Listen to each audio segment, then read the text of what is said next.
నమస్తే. Welcome to political bridge. Jaganmohan Reddy గారు చంద్రబాబు నాయుడు గారిది జంగిల్ రాజ్యం అంటున్నారు.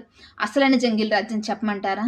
ఒక అక్కకి అన్యాయం జరుగుతుంటే తమ్ముడు క్వెషన్ చేస్తే పెట్రోల్ పోసి చంపారు చూడండి. దాన్ని జంగిల్ రాజ్యం అంటారు. ఒక మాస్క్ అడిగిన దళిత డాక్టర్‌ని నడి రోడ్డు మీదకి లాక్కొచ్చి చిత్రహింసలకు గురిచేసి ఆయన చావుకు కారణమయ్యారు చూడండి. దాన్ని జంగిల్ రాజ్యం అంటారు.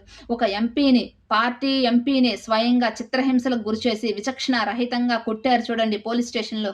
దాన్ని జంగిల్ రాజ్యం అంటారు. పార్టీ ఆఫీసుకి కిరాయి గూండాలను పంపించి ఆ పార్టీ ఆఫీసుని ధ్వంసం చేశారు చూడండి. దాన్ని జంగిల్ రాజ్యం అంటారు. అసెంబ్లీలో ప్రజా సమస్యల గురించి ప్రస్తావించకుండా ఆడవాళ్ళ వ్యక్తిత్వం గురించి మాట్లాడినప్పుడు అప్పుడైంది జంగిల్ రాజ్యం. రాజధాని కోసం అమరావతి రైతులు భూములిస్తే వారిని బూటకాలతో తన్నారు చూడండి. అప్పుడైంది జంగిల్ రాజ్యం. రాష్ట్రానికి రాజధాని లేకుండా చేశారు చూడండి.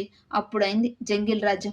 ప్రజా సమస్యల గురించి ప్రస్తావించకుండా ప్రజల యొక్క అభివృద్ధి గురించి ఆలోచించకుండా ప్రతిపక్ష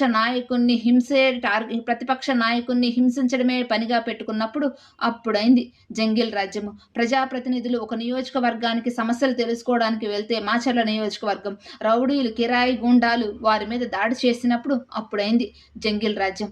60 ఏళ్ల వృద్ధురాలు ఒక పోస్ట్ షేర్ చేసినందుకే వాళ్ళ ఇంటికి పోలీసులను పంపారు చూడండి. అప్పుడైంది జంగిల్ రాజ్యం. ఇలా చెప్పుకుంటూ పోతే చాలా సంఘటనలు ఉన్నాయి వైసీపీ హయాంలో. చంద్రబాబు నాయుడు గారిదే ఇప్పుడు జంగిల్ రాజ్యమే అనుకోండి. మరి ఇన్ని సంఘటనలు జరిగిన జగన్మోహన్ రెడ్డి గారిది ఏ రాజ్యం?